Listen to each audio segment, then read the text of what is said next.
The Cleveland Cavaliers are on a 5-game winning streak, improving to 27-18 on the season. We're Cavs Encapsulated.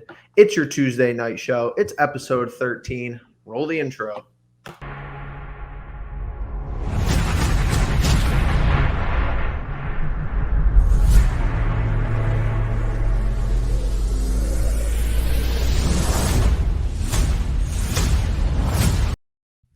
Boys, we're back. I'm Jeffrey. Justin is next to me and Logan is below me. I'm going to start really quickly. Opening thoughts. I want to go kind of quick with this, but I'll start with Logan.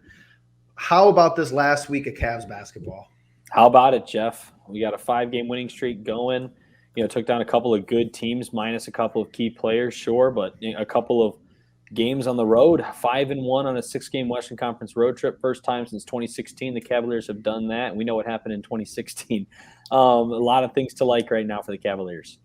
Justin, it's going to be a special episode for you. I got some things planned, and just how are you feeling? Initial thoughts, and I'm keeping track of how long into the episode before you say somebody's name in particular.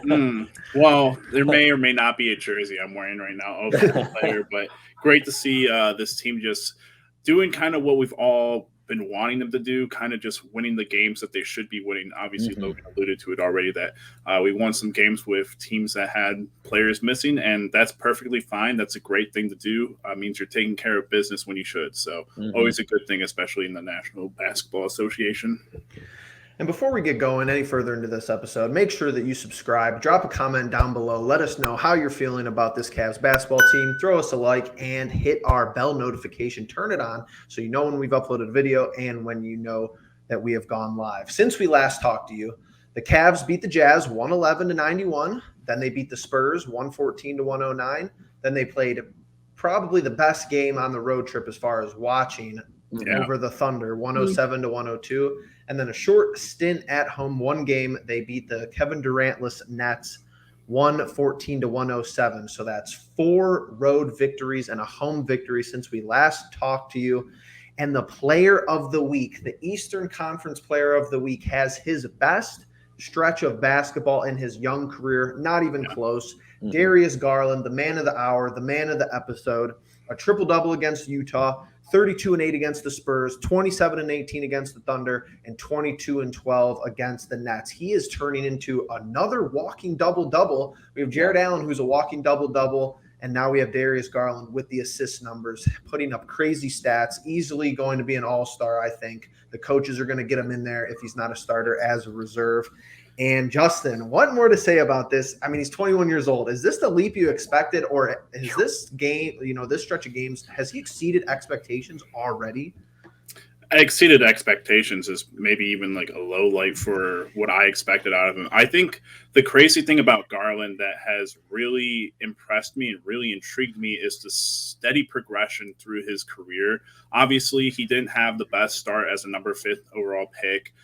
The next year, he steps it up a little bit. But then this year, the leap he's taken has been astronomical. It's just been something so crazy. And you think about it in the terms, I'm going to read off a tweet that I had to archive it because it's such a huge thing to cap on, is that, and I'm going to read it, word for word. This is from the Cavalier recap. Darius Garland has been stepping up huge when injuries occurred, keeping the Cavs afloat. DG increased his average from 15.4 points per game to 19.7 when Colin went down, and is averaging 21 points per game since then. He's also been tallying 10.1 assists per game since Rubio's injury. I mean, that's just insane to read off. I mean, the points per game, I think that's, a necessity with Colin Sexton going down and guys kind of being, going down left and right. But the assist number and the assists that the passes he makes, the vision he has, it's insane. We talked about comparing him to certain players, and Jeff, I know you were on the edge about comparing him to Chris Paul, and yeah, maybe it's still a little too early, but you see the glimpses of it, and it's crazy to think about. If this man isn't an all-star, there's something wrong. In Cleveland this year, with what he's done with this team, where this Cavs team is, how we're performing, it would be a crime if he was not in the all-star game. And you know a player is good when other good players talk about them and say they Yes. deserve to be in the All-Star game. Donovan Mitchell, one of the best young players in our league, says it would pretty much be a crime if that guy isn't in, because you talk about that triple-double performance. Yes, he didn't shoot the ball well. He did have some struggles with that, but it's the impact, and he's always had that impact since day one. We noticed it in the early season. We had a couple of games down. Garland, even in a game where he's not shooting well, where he's not exactly perfect with that touch, because he had a little weak stretch there where he was struggling, made up for it with an amazing week, like we said, bringing home Eastern Conference Player of the Week honors. He can still make an impact in any way possible, and right now he's really doing it with the assists. Yeah, Justin brings up a great point that we're not even at the All-Star break, and he's had to overcome a Colin Sexton injury, so he's had to make up for that, and most recently the Ricky Rubio injury. So he's basically accounting for 2 to 3 players by himself. He's doing a great job, and he is the key to our success. And he really did show, as Justin said, glimpses of Chris Paul. Even Chris Paul, when we saw this year, the first or the second time we played the Suns, whichever time it was, Chris Paul really wasn't doing anything the whole game. And then the fourth quarter, he was getting to his spots, getting exactly what he wanted, getting other people involved. And we've seen that on the road trip, just complete takeover mode from Darius Garland in the fourth quarter of some of these games, willing the Cleveland Cavaliers the victory, specifically in the Thunder game. He didn't want to go away. There was a lot of incentive maybe to pack that game in. You're on a long road trip. You're not going to look back and be like, oh, the Cavs should have won this game after the road trip they've been on. But they didn't do that. That's resilience from a young team. That's, the real leader is Darius Garland. I don't see anybody else providing that role on and off the court. I think off the court is just as important, if I'm being really honest. There's a stat I'm just looking through my Twitter replies, and because if you followed me for the past week of this, stretch of games, I've just been retweeting and liking everything about Darius Garland. But there's a lot of stuff that he's on the verge of doing. And this is a crazy one. Darius Garland is on pace to becoming the first player in NBA history 22 years old or younger to average 19 plus points per game, 7 plus assists per game, with a .460 field goal percentage per game and .900 free throw percentage. That's just insane. Like, these are things that crazy numbers he could hold a record for, or hold a significant stat line for. And there's more. He was the first player outside of LeBron to do 18 plus assists or have 18 assists in a Cavaliers game. I mean, the list goes on. I'm truly just scrolling through my feed right now, and it's ridiculous to think that this kid is just 21 years old. He's younger than me. He's younger than us. It's crazy. Yeah. And Justin, there's a difference between Evan Mobley and Jared Allen being led by any other point guard, being led by Darius Garland. The numbers speak for themselves. 23-8 this season when all three guys play, on pace for a 61-win season. Yeah. And I can't remember their plus minuses. I think it was like plus 10 or something together, something absurd. I mean, a young core, but it really starts with Darius Garland. He's the head of that snake that makes those guys and puts those guys in the right positions. He for certain makes everybody better. And for everybody that is tuning in right now, we're going to go through 2 positives and 2 negatives, along with a new segment and, of course, a clip reaction, trying to get some new stuff involved here on the Cleveland Pulse Cavs Encapsulated. And we're not trying to throw away all of the negatives of the season so far. Of course, this is the recency bias shows that this is the best Cavaliers basketball that we've seen in a long, long time, which is true. But there are some things I want to talk about that need to be improved upon if we want to continue to have this success down the stretch. But I'm going to Justin Harold for one of our new segments. Let's take a look. As soon as they can to keep this team thinking negative. Garland, what a pass to Mobley. So this segment is called Dairy This or That. Little play words. I'm not great with names, but essentially it's Darius Garland or that other player for the next 5 years. I have easy, medium, and hard, and I am a toxic troll. Logan, oh, God. I'll get Logan a segment next week, but this week I'm just going to Justin. We're going to switch back and forth, so maybe my creativity could really work out. Easy level. All right. For the next 5 years, and don't you could thumbs down the video, but I don't Yeah, want to. I don't I want already to hear know about where you're it. going. I don't want to hear about it. Darius Garland or Colin Sexton for the next 5 years. So easy. boy. It's such a layup with that one. Well, Darius that's Garland, easy. That's 1,000%. Like this. What else can we say? I mean, listen. The unfair point about this is that Colin Sexton hasn't really gotten to play with this group of guys in particular: Evan Mobley, Jared Allen, the unique lineup that we have with Lauri Markkanen and everyone else. Lamar Stevens stepping up, Chetty Osman stepping up, but at the end of the day, you can still gauge from what we saw previous seasons of Darius Garland passing the ball with his vision and his, overall play that there was something there. There was definitely something developing. And I think that, unfortunately for Colin, I've seen most of this game, and I don't think that there's much room for improvement compared to Darius Garland, where he's still, Logan alluded to it earlier, his three-point shooting is streaky at times. And if he can get that down, I mean, it's already 1,000% Darius Garland, Colin Sexton. He's made it easy to kind of just want to move on from Colin Sexton, use him as a trade asset. So I'll start off controversial, but all right, medium. And I put this player in medium because of the rules. So once again, it's Darius Garland or this player for the next 5 years. Medium level is Chris Paul. Oh, for the next 5 years, Darius Garland. Yes. I mean, that's an easy one, I think, as well. Although, it was interesting at the top that you were talking about, Logan, I think, was talking about not Jared Allen and Evan Mobley playing with a different point guard. That would definitely work out for Chris Paul because we all know how Chris Paul operates.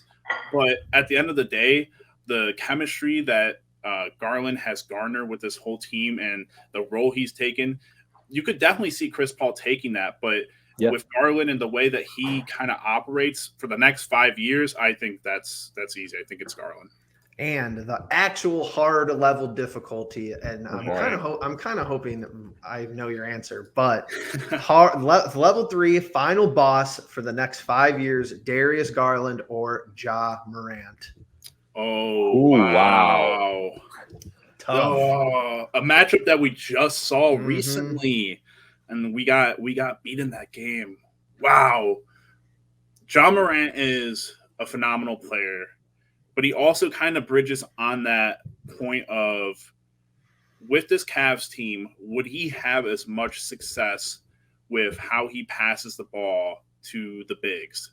Garland's biggest thing for me is, we see it, and we'll talk about it in these past 4 games. The way he operates, the way he impacts the game with his passing and his vision of the court overall is a lot better than Morant's, I think. I think Morant is a phenomenal scorer. I think he's a better shooter than Garland is, but I'm not worried about that when you're talking about the positions that they fill on this team. Honestly, it's hard because I think Morant would definitely play a little bit better if he had some of these guys around him.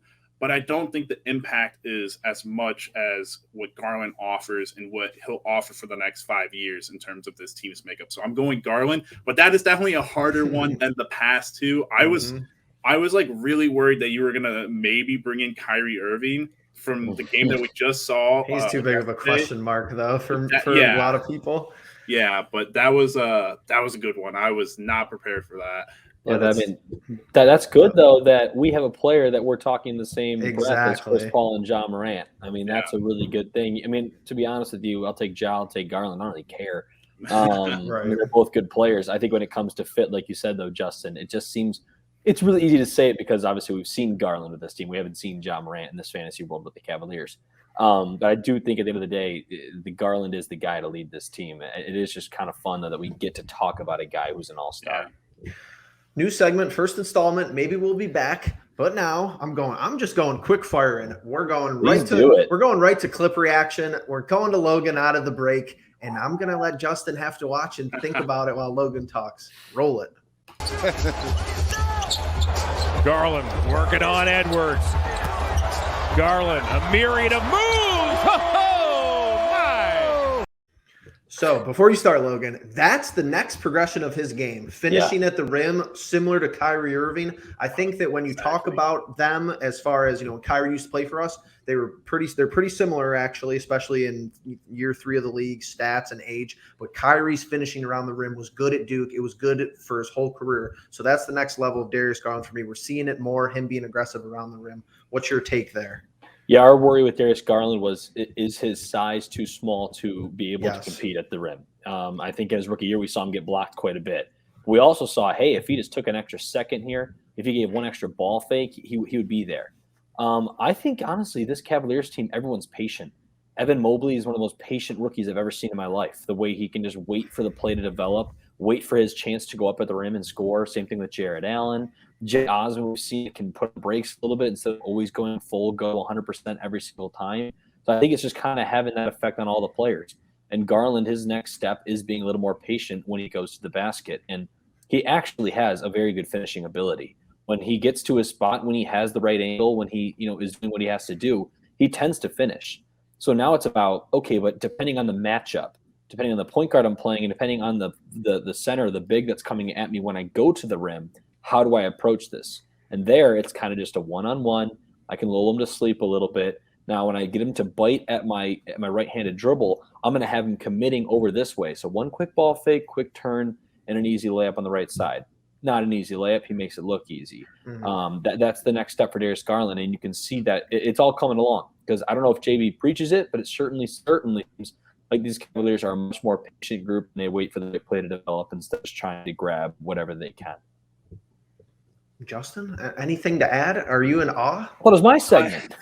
I was very happy with that because that was in the fourth quarter. I believe at the time, moment. I don't know if we were down at the time of that possession, but down one, I think is what it said. we might have right at the beginning of the fourth. So yeah, so we were probably down. The Nets had just came back, and he was stealing. The great thing about this is that noticeably, if you were watching that game, Garland was dealing with some back issues. He came off in the third quarter, and things really started to take a turn for the worse. But for that play specifically, and I think we saw it a lot earlier on, you can see at the top of that clip when he's working at the top of the three-point line that he kind of looks like he wants to take the step back three that he's kind of been trying to work on. But he knows that at the end of the game, and I think, we'll see a little bit more of that kind of maturing process where some of the time early on in the season, the three wasn't going down for him well enough. So now he drives in and he gets to the bucket like that.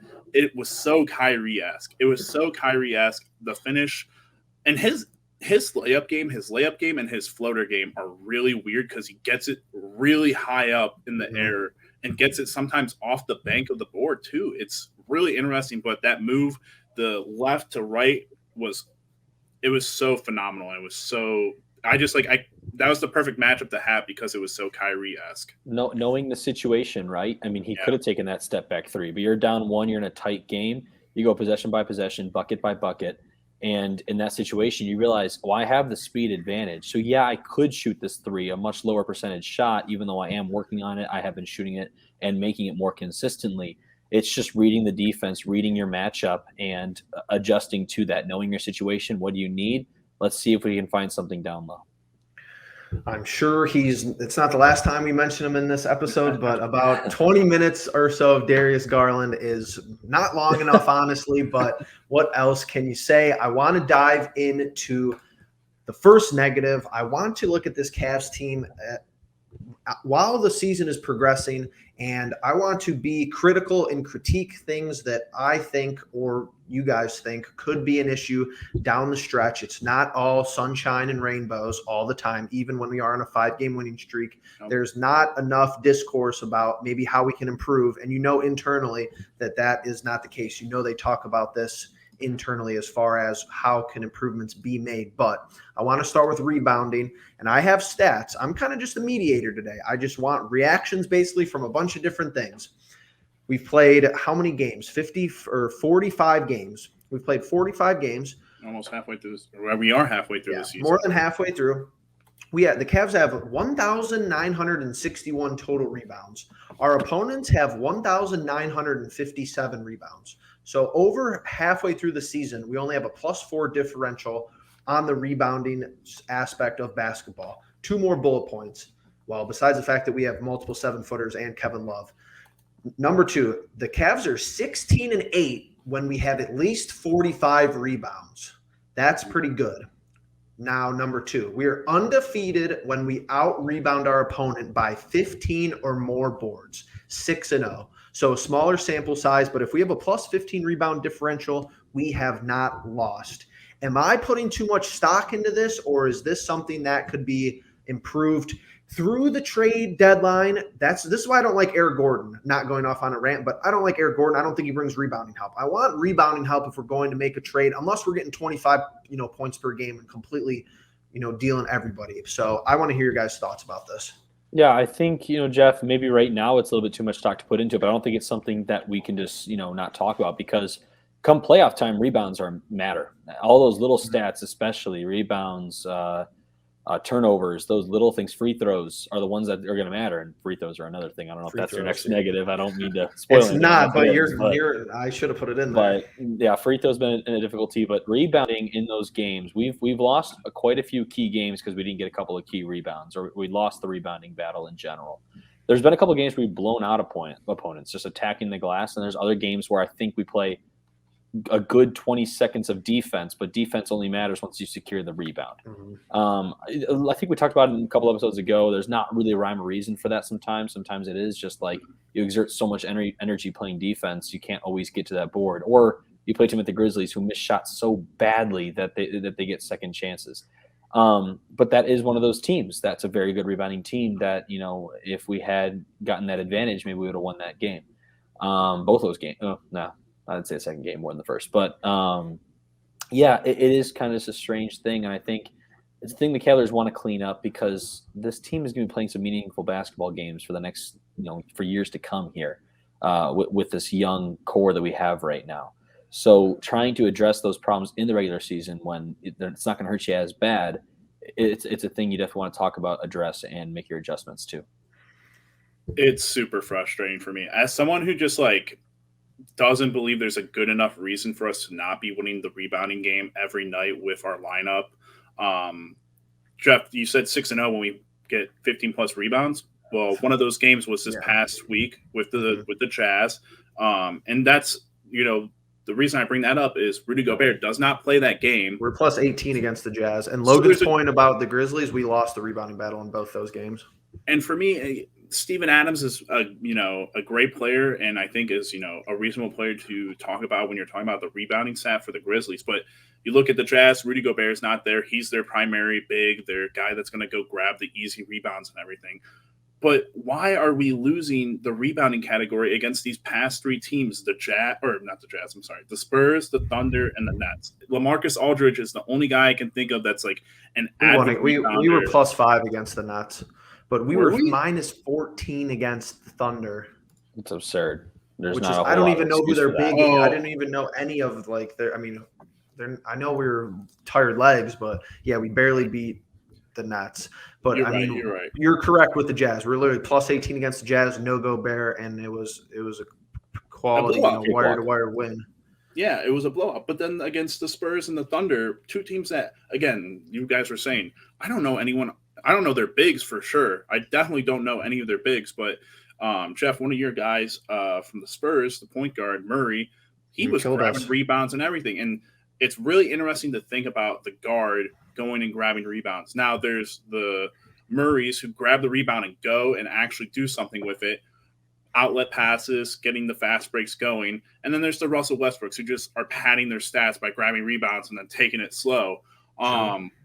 I would love to trade for a guy where if Murray's out there grabbing the rebound and Garland's running the floor and Garland's got his vision, someone else is running the floor and he's got his ability to go and slash and make it to the bucket, I think that'd be a phenomenal move for us. But again, why are we losing these battles? Is it because we're just not being fundamental about it? Is it because we're tired? Is it because you start the lineup or you start the game with a lineup of 3 7-footers, and then the first time you sub out a person, you lose one of those 7-footers or you lose 2 of those 7-footers, and people just aren't as active on the boards then? Justin, I do think Cavaliers kind of addressed that issue. Maybe not a spectacular rebounder, but a guy like Rajon Rondo who has a nose for the ball, always attacks it. We haven't seen him I released that video about the impact Rajon Rondo can have and hasn't played since. So, we'll wait and see when he comes back. But in that video, I talk about how Rondo's constantly ball hawking. And I think that's the kind of guys we need, guys who are at least trying to go for that board. And I think what Rondo's averaging 4.7 rebounds a game right now this season, not bad, pretty good for a point guard. But the difference he makes, he grabs that thing and he's going. He sees Jetty running on the left side. He sees Okoro on the other. We have guys who like to streak out, who like to leak out. And I think a great way to hit them is secure that rebound and then push ahead. We've executed so well in our half-court offense this year, but there's moments in these games where you need to beat some teams with fast break points. You need to wear them out. You need to tire them out. You need to put them down at the beginning. And a guy like Rajon Rondo, or if you do see something at the trade deadline that you think this guy could provide not only that spark rebounding, but also pushing ahead and just, wanting to score the ball as much as humanly possible. I think you can make that move, and maybe that does. There's a lot of things to rebounding is what I'm trying to say. It's not just the rebound, right? It's what do you do after, what do you do before. There's a lot more to that rebounding battle that, we could talk about for sure. And I think you're absolutely right. And the one thing that I like to pick on is that Kevin Love is probably the most efficient rebounder on our team. And he's not the one grabbing the most rebounds, but the minute he grabs the ball, immediately turns around and looks for the quarterback outlet pass. The next option. That with Jared Allen and Evan Mobley, I think they're secure the ball, bring it down, and then look to just kind of dump it off to Darius or whoever is the guard at the time. Which I feel like should definitely be something that before Kevin Love leaves or, is no longer a Cavalier, hopefully he passes that on to an Evan Mobley or a Jared Allen. But you're right. You have guys that are leaking out. The biggest thing is you always want to have someone running the floor just in case, guys aren't getting back on defense or whatnot. But at the end of the day, we have those two guys. One guy sit on the left side, one guy sit on the right side, and then hopefully maybe you got a guy at the top of the key sitting in the middle kind of. But I understand that sometimes the ball just takes crazy bounces and we miss those sometimes, but it's just a little bit frustrating. Yeah. Rebounding is definitely not just black and white. There's that gray in the middle for sure that it's interesting to talk about, and it just shows that all the games where we have that plus 15 or better differential, they're all the blowouts as far as I'm concerned, the Jazz being the most recent one. This is why DeJounte Murray ranks number one on my wish list. He could, give you 8-9 rebounds a game. We would have to the Spurs would have to want to deal him. We'd have to give him the farm. Two things I would be kind of cool with, honestly, but you guys know how I am. Moving forward into the positives, that's enough for the negatives for now. Positive number 2, the final one, Isaac Okoro's defense down the stretch, whether it be DeJounte Murray in the Spurs game, Shai Gilgeous-Alexander against the Thunder, Kyrie Irving and James Harden last night. The kid has been playing clamps defense down the stretch. The Nets didn't even score in the last, between 10 seconds and 3 minutes and 30 seconds in the fourth quarter. The Nets didn't even score. This has been a very big improvement for me, especially because he has not been producing on the offensive side of the ball as much before he went out. He kind of lost the rhythm with his shot. So when it comes to the defensive side of the ball, he has to step up significantly, and he's done so. How are you guys feeling about Isaac Okoro's development? A little bit rocky so far as him playing games, but this season he's definitely come along defensively, I feel like, more than last year. A big part of – I'm sorry. No, you go. A big part of basketball is rhythm, right? And it's hard to establish a rhythm when you can't stay on the floor. But the one thing that you can always kind of have is that defensive tenacity. I think defense is a hard thing to play, don't get me wrong. But to my opinion, if you don't have the skill set to be a great offensive player, you're probably just not going to be a great offensive player in the NBA. So you need to pride yourself on defense. And I think Okoro's done that since day one. I think he's a very hard worker. They said out of the draft, he's the most coachable guy you'll get in the draft. So he might just not have in the cards for offensive. I mean, he did have some good offense last night when he did the right things. He was phenomenal last night. Running out, doesn't need to shoot. Transition. Constantly running, constantly moving, constantly coming to the ball and cutting and driving, all those kind of things. Did that very well last night. And that's what we saw before he had that, not only COVID, but then the injury. It's just hard to grab that rhythm. But he really hasn't lost that step defensively. And I don't think he really ever has. He plays some pretty damn good defense for this Cavalier team. And that's the thing that people will talk about from day one with Isaac Okoro is you're going to get one of the best defenders in the draft. I think we needed it with our backcourt of Colin Sexton and Darius Garland. Two guys aren't known exactly for their defense. I mean, both have potential, I think, in that regard. they needed somebody on the wing who can just be a stopper, who can guard the best player, and Isaac Okoro can do just that. He makes it really tough to kind of justify not starting Lamar Stevens at the 2. I think we saw with Lamar Stevens playing so well when Okoro was out that we were like, maybe he should just stay the starter and Okoro, comes off the bench. And we've kind of been, unfortunately for Bickerstaff, I think he's had to juggle that idea a lot because of injuries and such. But that was probably the most complete game that Isaac Okoro, and I don't think 15 points is realistic every night. I've always thought that if he gets you 10 points a night, that's a good night for him. Maybe 12 points if he could get into that average kind of range of points per game. But his defense has always been very good. We've all seen the stats that his efficiency defensively has always been super high. But the clamps at the end of the game, unfortunately, sometimes we see the beginning of the game where some people get hot, some people get going really early. And, we go back all the way to our last Wizards game when he was out, and you see Bradley Beal come alive. Maybe that's just Bradley Beal, we got him for how many games in a row that he didn't play well, and then Isaac Okoro comes off and he's coming on, and it is what it is. But I've always thought that his defense is unquestionable and his hustle is unquestionable. It's just that offensive efficiency. But really, I'm glad that he takes on the role of, guarding the best player available or the best, offensive player available for them. I think we've seen him improve compared to last year. I know that he was playing good basketball down the stretch in the end of last season. I don't put too much stock into that, especially how bad we were, but he's only played 97 career games. So another one of those guys where hasn't even played 2 full seasons. Of course, this is his second season in the league. Darius is just like that, but we've seen them take their own respective, bumps as far as talent, as far as working hard and trying to improve on what they don't do particularly well. And this is where, a little tangent, but of course, Cam Reddish got traded to the New York Knicks. If you haven't been following the NBA scene, that was a couple days ago, or maybe even a week ago already at this point. Within the last week. And Cavs fans were upset because of what the Knicks gave up to get him.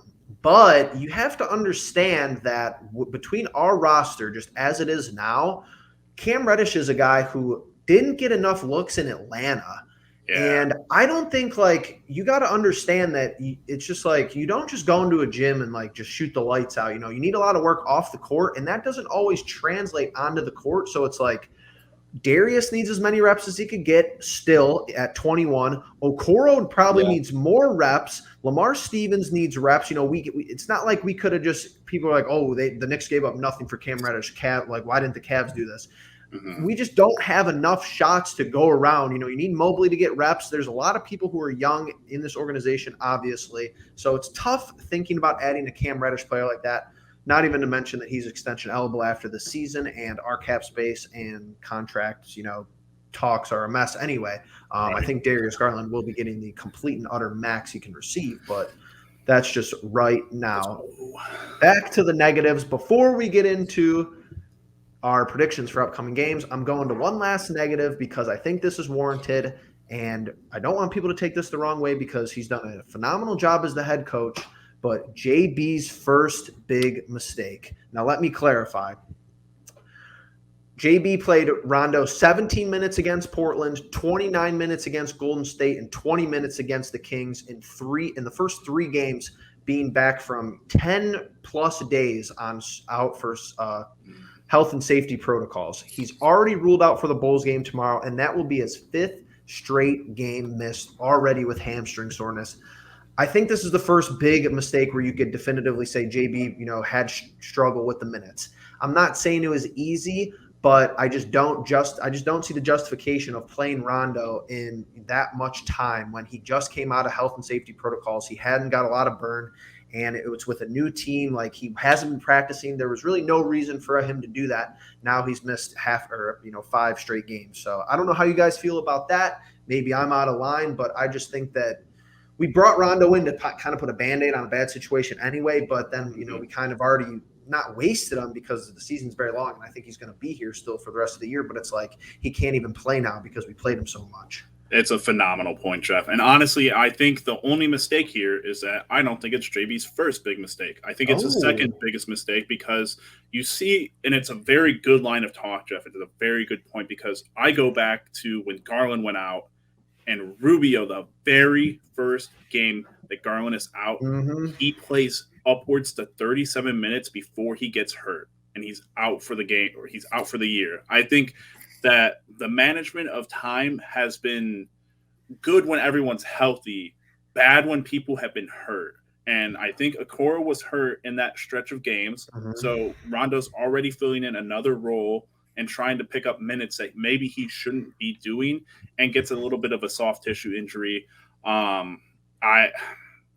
don't want to harp on it because I don't think you can control those things too much. However, but he's 35 though. And my bullet point below this is, can the minutes be spread around more? Who deserves more burn? And Logan, if you want to comment on this, because we've seen some interesting takes. I think they're trying to force Dylan Windler into the lineup, which I'm okay with. But Dean Wade, 0 minutes against the Thunder. What is going on with that? Has been very weird. He doesn't even enter. Yeah, first off on the Rondo situation, I think it is kind of interesting because sometimes guys like to ease them in. Some people know that they have a veteran who can make an immediate impact. Let's go ahead and throw him to the Wolves because he'll do well. And to Rondo's credit, JV's credit, he did play well in those 3 games. Here's the thing, I guess. With the situation we've had injury-riddled season through it all. I mean, like, you got to be a little more aware of that, I think. I think that's a fair point. However, in Rondo's absence, we've seen Brandon Goodwin really step up and play some quality minutes. I think that's a very good positive that Goodwin has been able – he's even knocking down some threes now. I think that's Goodwin had a very good play yesterday defensively. Yeah, he's good. But that's the contention at the top. It's like you don't need to play Rondo. Like, just split Rondo's minutes against especially Golden State in a game he lost with Goodwin. But go ahead, Logan. Right, yeah. I think it is kind of strange because I think – JB, like I've said from the beginning, has had his work cut out for him. He's had a lot of different guys available. I think sometimes you don't know what guys he's going to be able to play on that day. Obviously, that's been a lot more together lately. It's been more concrete. These are your guys you can play and disperse the minutes. But I think he's still, in a way, figuring it out a little bit. He gave this team an identity. He gave them now 27 wins through the season. And he's been a fantastic coach. But I still think there's some things that he's trying to figure out because it depends on the personnel that is available. Rondo, we're hoping we can get back soon. Believe me, we're going to want him especially soon here. You could play him in a little less minutes. But Rondo himself was looking forward to more minutes, was looking forward to a bigger opportunity. So when you hear from a guy like Rajon Rondo, who's so respected in the league as a coach, you got this guy. You decided to make a move to bring him in to bandage up the situation you're in. If Rondo says, yeah, coach, play me 25 minutes tonight, I think as a coach, more often than not, you're going to take that guy's side and trust that he's ready to go, trust that his body can hold up. Maybe this is a learning thing for Rondo too, though. Rondo's like, okay, I am 35. I can still play. I just got to play maybe a little less. So I think at the end of the day, it just comes down to either better communication, maybe thinking more about the issues that could arise. You never want to think negatively as a coach. I think you always want to think that nothing's going to go wrong, and you go with the game plan that's going to help you win games. At the end of the day, playing Rondo more minutes on paper should help you win more games, but it could have that impact, could have that variable that Rondo has to take a few games out. I think it's a shame because, and this is such a weird thing to bring up, I'm looking at stats right now for our team. He was already technically the second leading assist player on our team with only 4.7. And that's crazy to think about. Obviously, Rubio was behind Garland with 6.6, but the assists on our team is not like crazy by any means. And I feel like we definitely need that for what's going to be in this next game, which we're going to miss, and against some of these better teams where we need that vision on the court and we need to be able to spread the ball amongst the players. Yeah, I mean, you just look really quickly at the Nets box score. Mobley, 37 minutes. Lowry, 30 minutes. Jared Allen, 33 minutes. Darius Garland, 36 minutes. Okoro, 32 minutes. And then, Windler trying to get in there with 16, Goodwin with 12, and Kevin Love's, sweet spot is like that 20, 21-minute range. Chetty playing 24 big minutes off the bench too. But and I've seen this brought up in some of our prior videos in the comment section, and this is because of how many years LeBron played with us. You actually got to see this luxury develop in front of you firsthand. And people have mentioned that the Cavs team this year could fall prey to this exact same thing happening. But how many times did we see when LeBron was with us, the Raptors or the Hawks, some of those teams who didn't really have a true superstar, like, a top 3 player in the league like we did, LeBron, play all these minutes during the regular season, have a really good regular season record, finish above us in the standings, get a home series against us. Run out of gas. We'd still smoke them. So these guys are multi-million-dollar athletes. Of course, they're conditioned extremely well, but playing 35 minutes a game for 82 games, you're just not going to have nothing left in the tank for the playoffs. I hope it doesn't get to that because I would like to stay competitive in the Eastern Conference. I think the addition of the play-in game allows teams to play their guys more because you don't want to risk having like the last game of the year. Maybe you fall into the play-in game and then you lose one game and you're not even in the playoffs when you had a pretty good record. So I've been doing some retrospective thinking about the play-in games, and I think I might maybe like it a little bit just because you can't do load management. If you're 6 or 7 and it's pretty tight down there like the Eastern Conference has been so far, I think it's been a pretty competitive regular season. You can't really load manage and you actually have to try to win more games. But speaking of winning more games, we're moving along to the last segment of the episode, upcoming games predictions. We only have 3 this week before we see you for episode 14 next week. Cavaliers at Bulls Wednesday. Hopefully that's a good game. Maybe we can do some things after. Saturday, Cavs versus Thunder. And Monday, Cavs versus Knicks. Bulls ahead of us in the East, and the other 2 teams' records, not very good. I think I'm starting, though. I don't remember. But I'll start anyway. I'm going to give us a win, Cavs at Bulls. I think they got some guys out. I think no Levine, and I think Lonzo's day-to-day. So DeMar is back. DeMar's back, and Levine is Caruso's out, playing his first game against us. But I'm feeling Caruso's going to be on a minute restriction, so I'm taking us to go 6 in a row against a team we need to beat. This is a big game. Yeah. Anybody want to disagree? I think I'm up because Justin might have started last time. I don't remember. I didn't even read the standings, but I'll throw them up on the screen. I believe I did start. The only thing we need to know about the standings is that me and Logan at a standstill, and Jeff losing games, falling behind a little bit. That's true. I told Logan to go 4 in a row, and he didn't listen to me. This is a man. I don't know that this is the tough one for me. I feel like this is a win. Because Jeff is right. They are missing some players. We know how well we do when people are missing players. Mm-hmm. So the last time we played them, they were missing DeMar, and I'm pretty sure we smoked them. Well, I feel like we beat them all right. Them. Yeah, I thought we beat them okay. So I'm gonna go with a win there as well. I forgot Levine was out until this very moment, so I originally said L. I thought that maybe this would be a competitive game that we fall, but give me the Cavaliers. Give me the Cavs. We're going, Cavs roll. We're going streaking, boys. We're going streaking. I love it. Now this is a tough one for me because you know how I am with the Thunder. With revenge. Thunder. No, with revenge games, Jeff. I'm gonna say we lose. I'm gonna say we lose. We're getting Thursday and Friday off. I think we're a little lethargic, and I do think it is revenge game. And I'm gonna say we drop this one. I'm trying to stay. If they go 3-0, I'm not predicting us to go undefeated probably in these upcoming prediction segments. I just can't do it. And then I'm surprised when they do it. I'm gonna gain some ground here.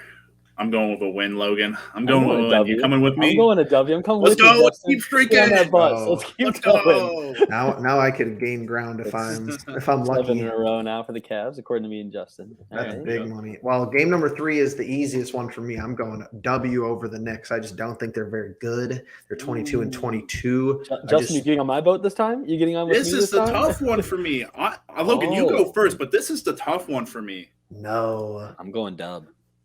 Oh, he's still going. He's still I'm going Dub. I think 8 But games. Logan, how am I supposed to gain ground on you if we agree? Dude, I just want to know who their tallest player is. Who is their 5?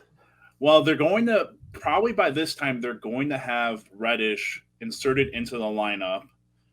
Barrett's been playing really well. Randall, I'm not a huge fan of Julius Randle. A little fall off this season, a little bit. Yeah, and I just don't know that, I just don't know that I'm a fan of anyone else on their roster. I mean, Did Mitchell Robinson still? Yes. yes. Still balling? You know what? We're continuing to streak. We're going 8 now. A dub. 8 straight Another dubs. one. I like the spread of the games here. Honestly, I feel like we get some nice breaks here. Obviously with the Bulls tomorrow, and then a couple of days off against the Thunder, who I feel like that road trip was taking a lot out of us, and now we get to recharge, and we're at home. I feel like that's a win. I know that Jeff loves his trap games and he loves his revenge games, so it's very understandable for a loss there. But then that Knicks game, I don't know. I feel like it's a win. It's got to be. We said the second half of the season was going to be far more favorable for the Cavaliers. So we were tested. Isn't as surprising as we thought. We're very tested. We're tested at this point. These are games that we technically, yes, should win. We have only had maybe 2 losses this season that were actually truly disappointing. Right. It would be kind of disappointing to lose the Thunder, in my opinion. I think we should probably beat them by 20 this time. I think last time we weren't ready. We were tired. We were dog tired from Western Conference road trip. I think in front of our home fans, that Thunder team maybe still feeling a little bit of that impact, just like, God, we really can't get these guys, and now they got to play them again, which they can use that as motivation, or they're just going to be down on themselves. I can see both ways for sure. That New York game is more interesting than I thought after kind of Justin running down a few numbers, a few guys. Obviously, we're sticking with our predictions. I'm still saying we're going streaking. Yeah, 8 games in a row. It's crazy because it sounds ridiculous. Cavaliers 8-game winning streak this year. I believe it. Unfortunately for Jeff, I don't know if he knows this. The Thunder are currently on a road trip, and they're back-to-back. The Friday game they have against the Hornets, and then us is their back-to-back. So we'll see. It'll be an interesting week of basketball. I don't know if it can be any more exciting, but we keep getting surprised time in and time out. We're wrapping up here. I'm going to go Justin, then Logan. What are you most excited for in these next 3 games of basketball? Oh, goodness. It's tough because I want to see Evan Mobley be a little bit more assertive. I feel like I've gotten my fair share of Darius Garland love. I love talking about him. I love gushing about him.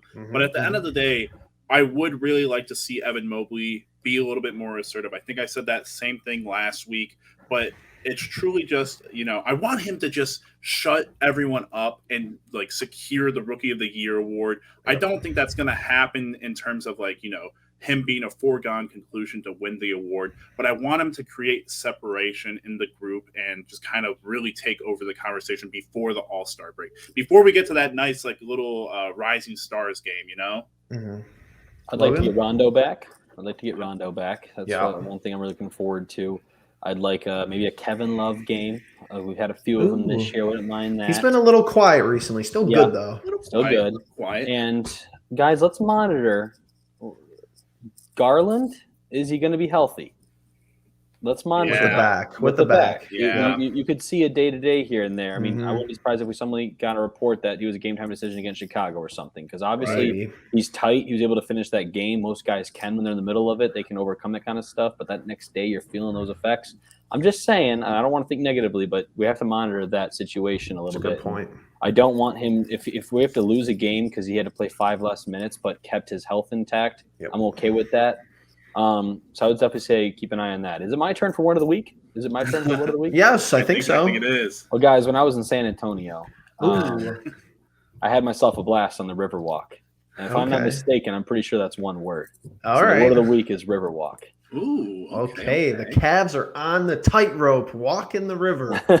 But not to be a cliche, but I'm just excited for more team basketball. I think that's what makes this team interesting, passing the ball, playing good defense, just snatching souls. The coming off of this like a screen when Okoro's guarding somebody and running into Mobley or Allen is like my favorite thing to watch of like the whole season so far. So it's like you're demoralized and we're demoralizing you as the Cleveland Cavaliers. It's nice to say.